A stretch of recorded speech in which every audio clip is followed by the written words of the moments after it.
faculty in many ways are very entrepreneurial because they're coming up with new theories and they're going and designing those new theories and they're sharing those new theories. Then they're seeking funding to help develop those new theories. So it's important that we can take that entrepreneurial mindset and apply it to every single domain. And why not go and apply it to the classroom environment?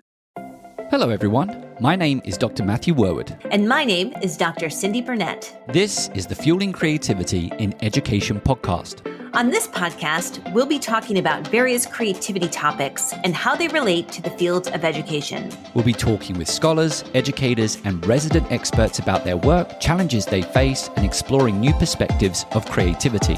All with the goal to help fuel a more rich and informed discussion that provides teachers, administrators, and emerging scholars with the information they need to infuse creativity into teaching and learning. So let's begin.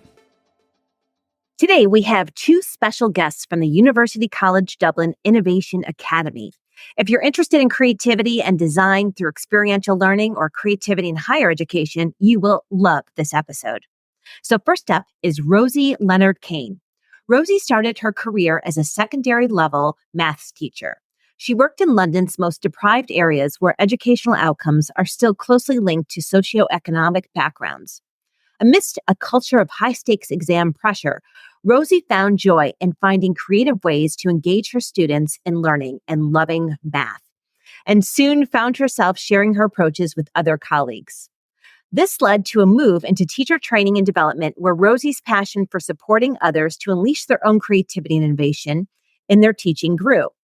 She now works as a facilitation specialist at the UCD Innovation Academy, where she has what she describes as the absolute privilege of working with educators across levels of education to develop creative confidence and adapt their approach to teaching and learning so that the students get the kind of education that they deserve. Next, we have Alan Morgan. Alan joined the UCD Innovation Academy in 2019, and he now holds positions as an entrepreneurial specialist, facilitator, and program director for the Professional Diploma in Creativity and Innovation in Education. Before joining the Academy, Alan held key positions at Kaplan Dublin Business School. While working at DPS, Alan studied entrepreneurial education at the Innovation Academy, and this changed his life. It was at this time that he developed a passion for creativity, innovation, and entrepreneurial thinking in education. Winning 2 awards at DPS for above and beyond in his work with students, Alan then moved on and joined the UCD Innovation Academy, where he became program director for the course that changed his life. Alan has built and developed the Educators program, particularly through the pandemic years, to it now being an internationally recognized program for all educators at all levels. So welcome to the show, Rosie and Alan. Thanks, Cyndi. Great to be here. Thanks, guys. Great to be here. I've listened to your podcast for so many years now, and it's lovely to be a participant. Thank you. So we want to start with a question that one of you posed in the forum that we have all of our guests complete before they come to the show, which is, what's a question you really want to talk about? And the question you posed is, why are we still talking about creativity in education? Thanks, Cyndi. This is a question that comes up all the time with the participants on our program, which are primarily teachers, primary and secondary school teachers, and indeed third level educators from different faculties. And they often say, yeah, I've read this book on creativity, or I watched this video on creativity. And, you know, I always say to them, why is there so much written about creativity in education? Why is there so much being taught at different levels?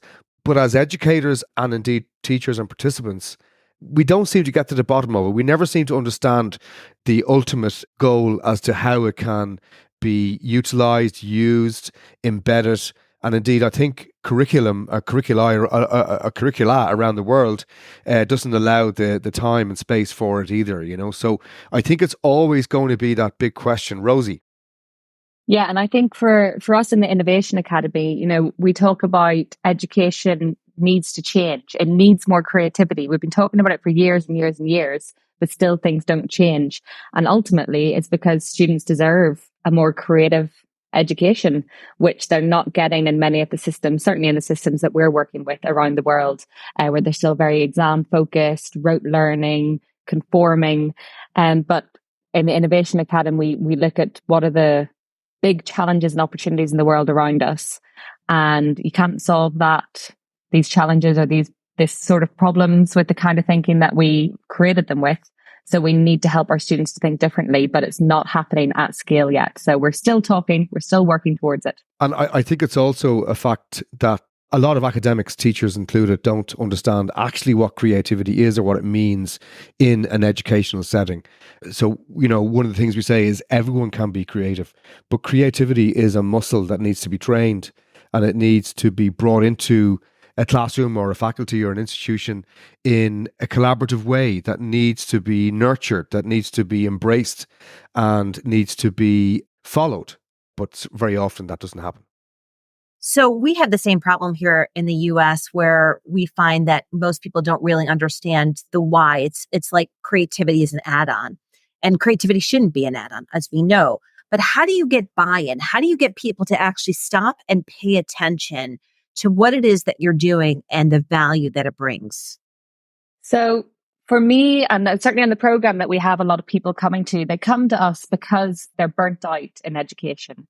And they're in their institutions or they're in their classrooms and they're feeling a disconnect between what's happening in the classroom or the pressures that they're facing as educators and actually what's needed for their students. And they feel that, and they feel the disengagement of their students, and they feel that, it's not matching up with their values as an educator. So often we get people coming just because they're nearing the end of their tether in the education space and they're thinking, this isn't right, it's not good enough, what can I do differently? So for me, the creativity element is actually just reconnecting to yourself as this first starting point, that you are a creative person, that you have the opportunity to make changes and to adapt and to change your practice in a way that is more fulfilling for you individually, but also will better meet the needs of your students.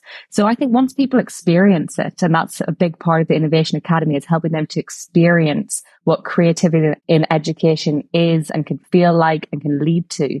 Once they've had that experience, they're bought in, they're ready. They know they can take it back and they can make changes in their classrooms. And it's also, I'm sure Rosie will agree with me, the concept of, which we see all the time, is the lack of creative confidence. And, the program, particularly in module 1 of the program, we focus a lot on developing the teachers' creative confidence, understanding their own creativity, understanding their own power of having a creative mindset to be able to bring that forward into their own classrooms. There was something you said earlier, Alan, and it was almost as if you were suggesting that the first step is that teachers almost get curious about what creativity is as a topic of study. Oh, wow, there's this thing and I can go and study it. And then they find your program. I wonder if we could just elaborate a little bit more on that, because obviously what that means is perhaps that curiosity isn't being met or found within the teacher training programs. Do you think your program is only drawing teachers that discover creativity outside? And what is that typical journey of how creativity is discovered as a topic of study? I don't think so. I think Rosie will come in on this as well, because it's a really good question, Matt. I think the main reason why teachers join our program is they're looking for something to reimagine their own practice. Initial teacher education I can only speak for Ireland, initial teacher education, both at primary and secondary level, has creative elements involved in it, but it lacks that embeddedness of creativity and innovation. I would also say that the teachers are looking, curiosity is at the heart of it, but they're also looking for a different way of creating value for their students, creating value for themselves as well in the first instance, so they can bring that value into their classroom in a different way. And again, as I say, to look at reimagining their own practice. Rosie would have a thought on this, I'm sure, as well. Yeah, I think it's quite interesting that people join our program for a whole range of reasons. And, some people will have seen the module on leadership and they think, oh, yes, leadership. I want to go back to university and do an element of leadership.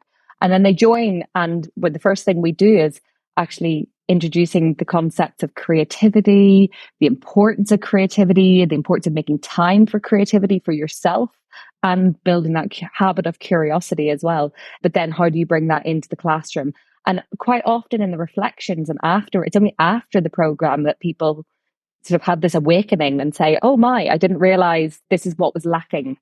in my practice and actually where I'm going to focus my energy. So sometimes they've come in for a different reason, but it ends up being the curiosity and the creativity that really captures their imagination. I mean, I think this is still with that big question that we asked at the beginning. Why are we still talking about it? So, we're all creativity advocates. The podcast is about creativity and education.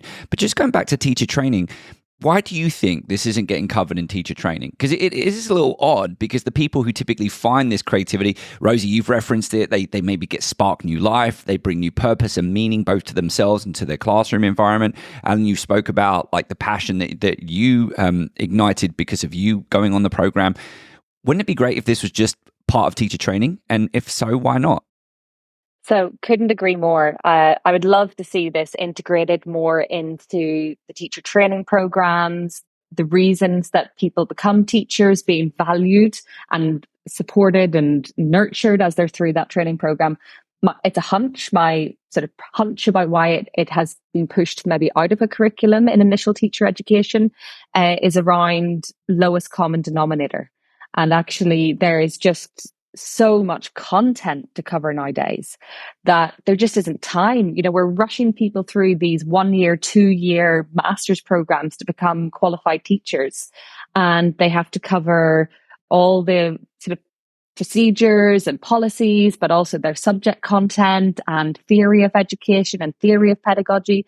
And it just gets pushed out and out and out. And I don't say that's the right thing, but I think we need to take a different view of teacher education, that is not just a 1 or 2 year or 3 year program that you're doing, but it's a lifelong learning journey. And that would give us a longer time to engage in things like creativity. And so we're not just trying to tick loads of boxes to get through, to pass the exam, even at the teacher training level. A big moment of change for Rosie and I was last year when we had one of the, I won't mention names, but a very eminent professor of initial teacher education in a university in Ireland join our program and do the program.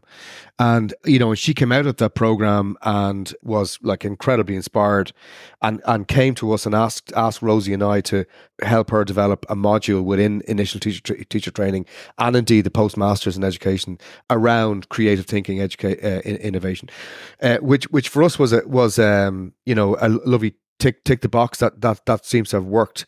But listening to this professor, she and she's she's a maverick and she's out there to change, but still it's still a packed agenda. What we say in the program, one of the big original reasons why the program was originally developed, and it's 10 years old this year, it was developed first in 2014, was to create a space and time for teachers to think, to take a step back and understand their own creativity, understand that they can be creative, and understand how they can bring that into their classrooms.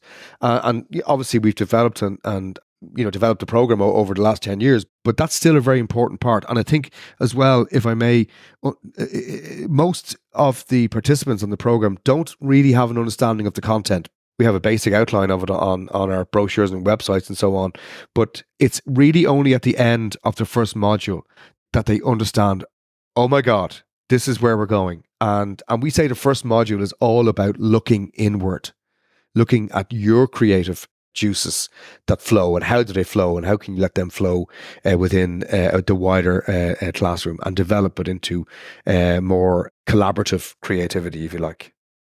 I just want to throw something out there. If we have any kind of emerging scholars in the field of creativity, I'm actually starting to think of a potential research question. I'm just wondering if there's an opportunity to investigate teachers that have had some form of creativity training and to determine whether or not there's kind of a relationship to the type of creativity that's expressed in the classroom.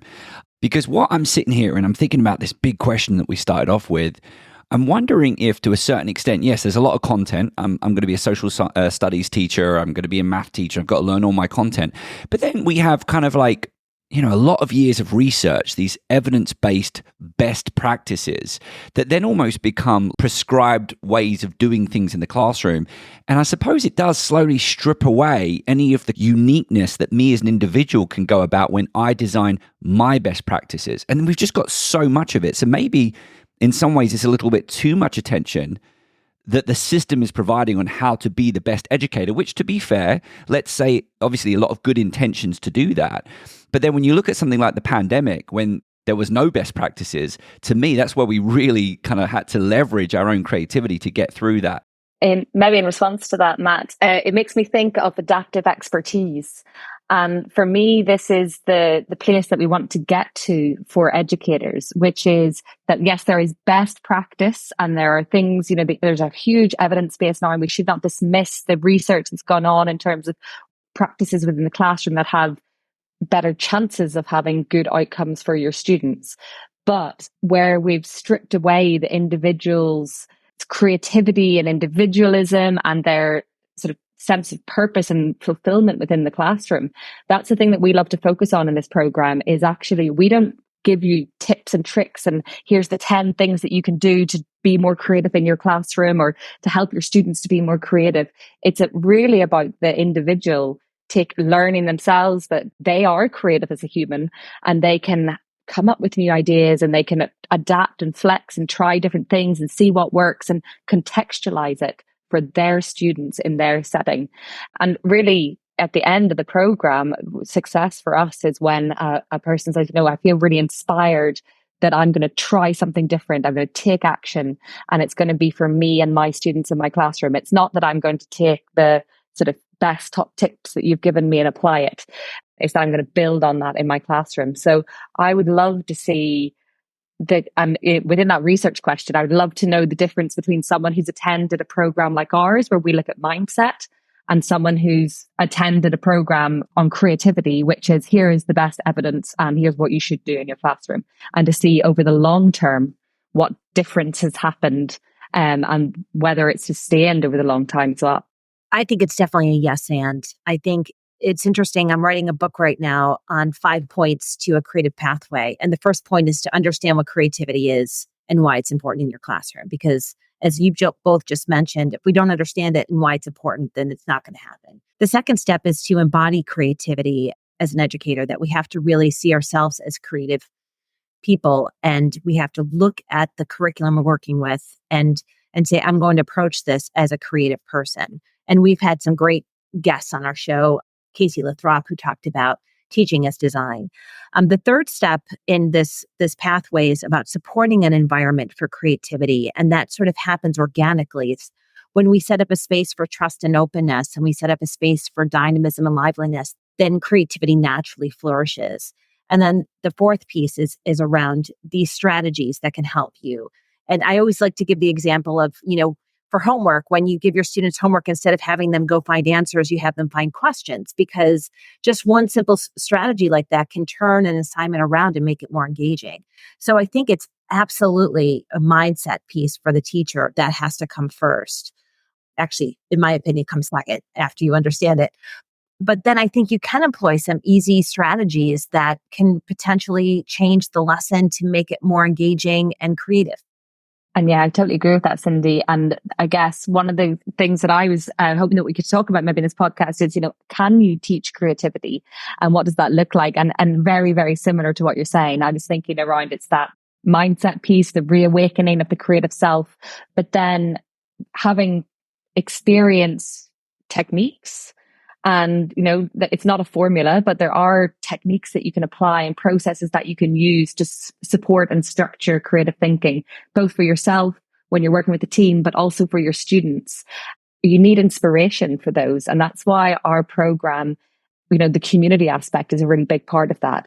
We have to find time in a busy teacher schedule to step outside your classroom and to get ideas and inspiration from other people and other sources, because that's how you can bring new creative ideas back to the classroom.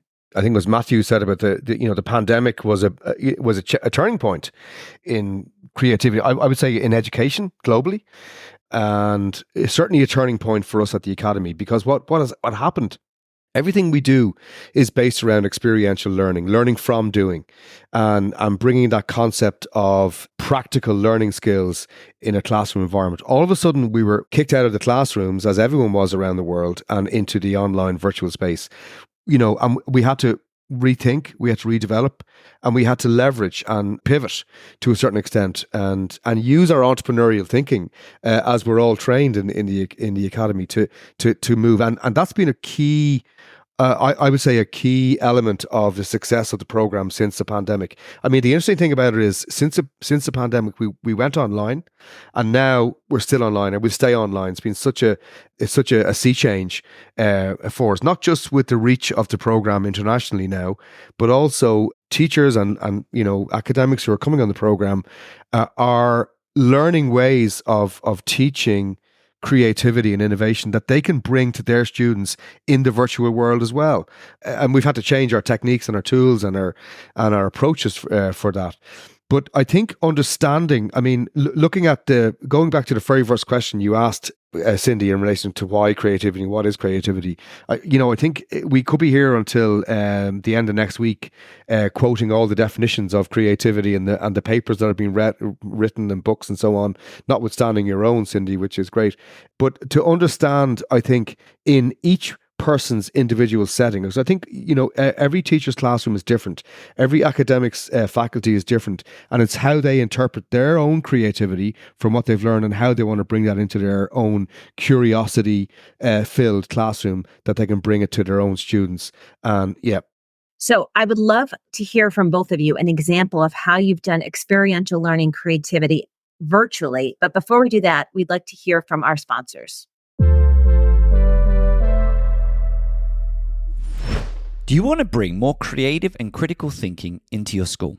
Look no further than our podcast sponsor, Curiosity to Create. Curiosity to Create is a nonprofit organization dedicated to engaging professional development for school districts and empowering educators through online courses and personal coaching. And if you're craving a community of creative educators who love new ideas, don't miss out on their Creative Thinking Network. Get access to monthly webinars, creative lesson plans, and a supportive community, all focused on fostering creativity in the classroom. To learn more, check out curiositytocreate.org or check out the links in the show notes for this episode. So, Alan and Rosie, we'd love to hear from you an example of how you have merged experiential learning with creativity and distance education. Okay. I'll jump in first, Rosie. So very broadly, the program is structured over 3 modules. All the modules are 5 days long, fully online. We do it on a part-time program across the academic year, and we deliver the program in a full-time summer school type delivery in 3 intensive weeks in June every year. In Module 1, we particularly bring in activities around inverted thinking, design thinking, and asking the students to work in teams. The breakout room function in Zoom, as we use, has become incredibly important to develop discussions, to develop team talks, and let them present as well in that team environment. One specific creative task that works really well in Module 1 is when we engage in design thinking, and we specifically and always bring in an external organization, deliberately not in education. So to get them thinking in a different way, we might bring a charity organization in or a not-for-profit, and they give the teachers a problem to solve. And using the design thinking methodology, we bring them through that problem solving methodology. We use online tools like Mural, Padlet to a lesser extent, but we've designed all our own templates on Mural, which we share with our students, which really help. And then we share a lot of resources through the UCD virtual learning environment as well. Rosie. Yeah, I guess one thing you asked there was about the experiential learning. And I think that's a really important element of our programs, and something when we pivoted to online learning, we were very anxious about losing that experience of being together and how do you create an experience for people. And I've done a bit of thinking. I know in the Innovation Academy, we did a lot of thinking together around what makes an experience. And through a lot of discussion, dialogue, talking to other people and reading around it as well, we would summarize it. An experience is any moment or happening that makes you stop and think and just pause and say, oh, something different there. So that doesn't have to be in person. We still have classes in person at the Innovation Academy, but for this educators program in particular, we create experiences online by bringing in speakers, by providing prompts, by providing activities using real world problems or real world examples. But the important thing is what happens after that experience. So there's always an experience. And then the following sort of Kolb's or experiential learning theory cycle, we go into reflection, meaning making, and then taking that forward into action. And we build that cycle into everything that we do. So as Alan mentioned there might be the design thinking challenge, the real world hosts. There's this big experience of coming up with problems or coming up with solutions to problems and coming up with your solution and presenting it back.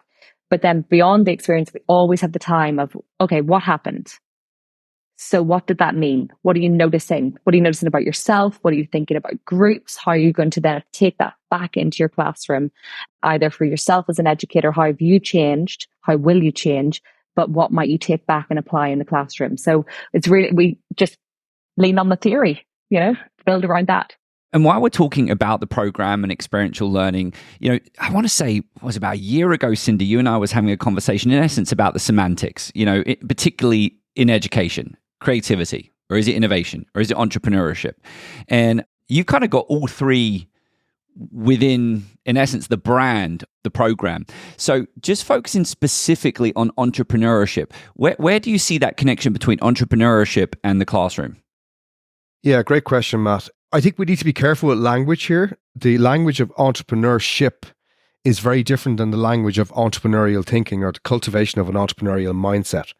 So what we focus on in the program is, particularly in Module 2, which is the module is called the entrepreneurial mindset, is the cultivation of the teacher's entrepreneurial mindset. What does that mean? That means the cultivation of creativity and innovation, the cultivation of flexibility and adaptability, the cultivation of opportunity recognition, the cultivation of seeing with fresh eyes. And, going back to the actual exercises we do around this is around the concept of what we call seeing with fresh eyes, repurposing and reimagining. So taking something old that is no longer of use, and how can we bring that into society to create value? We do a lot of work around the concept of value creation pedagogy. And, I think if you look at some of the definitions of creativity is about creating value for others in some way. And certainly when we look at that cultivation of an entrepreneurial mindset, particularly around, using tools like design thinking for opportunity recognition, using tools around creative thinking for bringing creativity and innovation to ideas.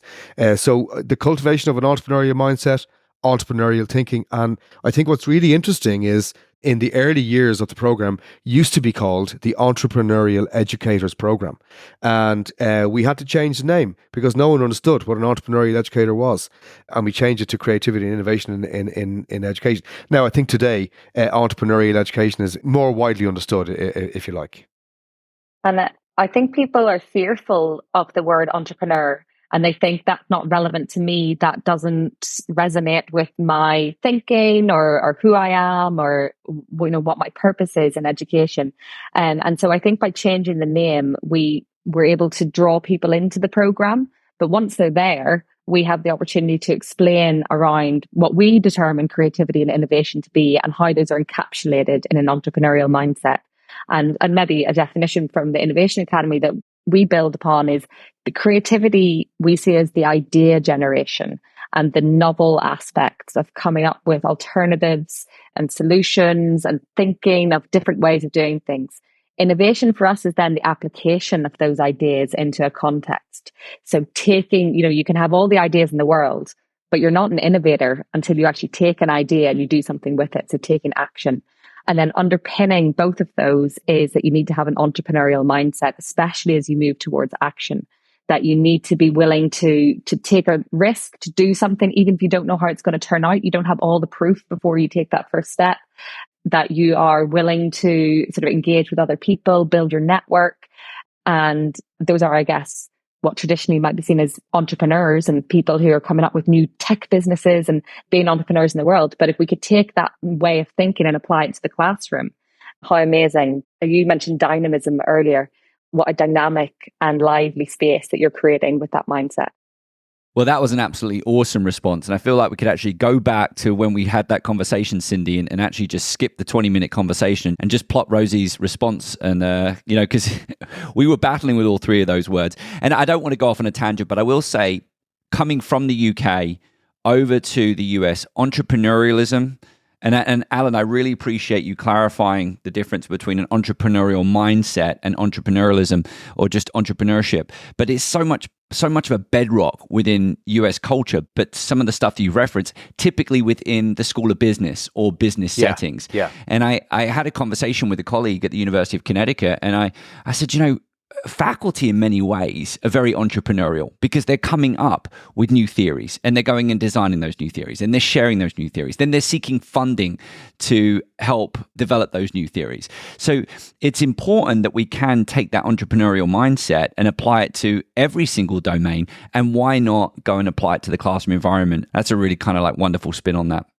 Yeah, at the moment I'm in the final year of my doctorate of education with the University of Wales, Trinity St David in the UK, and my research topic is the cultivation of an entrepreneurial mindset in primary schools in Ireland, and I'm working with one primary school in particular. And I'm doing workshops with the teachers and indeed one of the classes, the 5th class children who are like 11, 12 years of age, and when I see the joy in their learning, and that's one of the like from my data collection, one of the big things that's emerging from it is the joy of learning. And I think if you just bring that into adult teaching and learning, when you're enjoying what you're doing, when you're really having that kind of moment of flow in how you're doing your job or learning, then it becomes you become a different state of mind. And that's something that I see emerging from this research that I'm doing. And I think it's, on a final note, sometimes Rosie and I say we won't mention the E word because Matthew's right. It's so confusing. And we replace it with imagination, curiosity, flexibility, adaptability, and all those kind of competencies that make up an entrepreneurial mindset. And one thing I was just going to add is that we're very inspired in the Innovation Academy by the work of a gentleman called Martin Lucaeus. And he's from Chalmers University in Sweden. And he talks about, I think it's mentioned already, this value creation pedagogy, and bringing this to our students and saying, in an entrepreneurship or, business sense, the value you're creating might be monetary, but we can take these same principles, but the value that we create for our students, or the value that your students are creating, could be cultural, it could be societal, it could be relational. And when we start to reimagine our curriculum in terms of creating value, how do my students create value for others through the curriculum? And what is the value that they're creating? And then I think that brings the entrepreneurial mindset in a very realistic way to the classroom. And that culminates then with the teachers when they finish the 3 modules or the certificate stage of the program with us. They then have the option, which most of them do, go on to do the diploma stage, which is, as Rosie and I say, it's where the magic happens. So they bring the learnings of the program in an action learning environment. They bring it to their classroom, their school, their institution, their faculty, and they implement a value-driven or value creation project with their students or with their colleagues. It depends on the situation. That's going to create value in some way. And that to us is the entrepreneurial thinking that really comes to fruition from the program. Well, Rosie and Alan, thank you so much for this really interesting episode. I think Matt and I will have a lot to talk about on our debrief of this particular session. So before we leave, we ask all of our guests to share 3 tips that you would give to educators to help them bring creativity into the classroom. And because we are short on time, actually we're quite over, but this is really worth it. Because we're short on time, if you could each give 2 tips that you would give to educators, that would be great. Okay, my first tip would be to not think that you have to do it all yourself, and to seek out inspirational ideas from the people around you, from colleagues, from communities on the internet or all over the world. So seek out other inspiration to get you started. And my second tip is just to do it. Start small, take the first step. It might seem scary, but making one small change in your classroom will give you that confidence to keep going on the journey. And mine would be just an openness and willingness to be curious and to adopt a curious mindset and take that openness to try and just do things in a different way, in a different approach. And secondly, engage in creative collaboration or collaborative creativity with your colleagues, with your communities of practice, like the ones you've created, Matthew and Cyndi, because there's people around the world who want to do more of this, and we have to stay connected and work together. Well, this was an absolutely fantastic episode. And I don't know about you, Cyndi, but it's going to be a pretty long debrief when we go through this. I was kind of making a few notes down as we were going through the episode. But once again, thank you so much to Rosie and Alan for coming onto the show. And listen, we would post a link to the program. Definitely check it out if you're interested. I remind all of our listeners coming from different parts of the world that this is an online program, so you don't have to be in person. And if you think another one of your colleagues would be interested in this program, or just this was kind of very much a general chit chat about creativity. So anyone who's just kind of like, as we said at the very beginning of the show, potentially just getting a little curious about creativity and its relationship to their classroom or their education environment, this is probably a great episode for you to share with them. My name's Dr. Matthew Worwood. And my name is Dr. Cyndi Burnett. This episode was produced by Matthew Worwood and Cyndi Burnett. Our podcast sponsor is Curiosity to Create, and our editor is Sam Atkinson.